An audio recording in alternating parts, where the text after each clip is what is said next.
tròn tròn tròn Thôi nó tròn. Cái này mày. ơi chứ nào lâu tròn rồi ai đang kia gì Cái tán này mày. nè ồ cọp lâu tròn lâu nhìn nè Mau, thò nó anh. Đấy. Wow ơi. Thò nó bốc kìa. một lâu không ơi chìm tàu lịch phi tàu đơn phê tao không khi lẩu ơi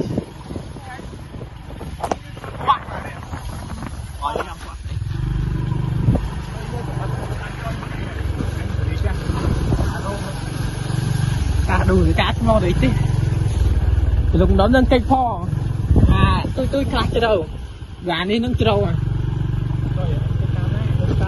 ơi chả riêng em ơi ơi ra đây. nè chỉ khang khang rồi ngon chơi phiêu man Anh phiếu đi ba con đó anh. Thôi.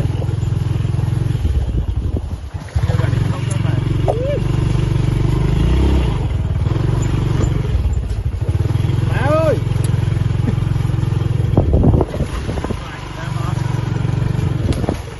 Họ đọc đi đâu? Mà được tí bán này. có được bà đó chứ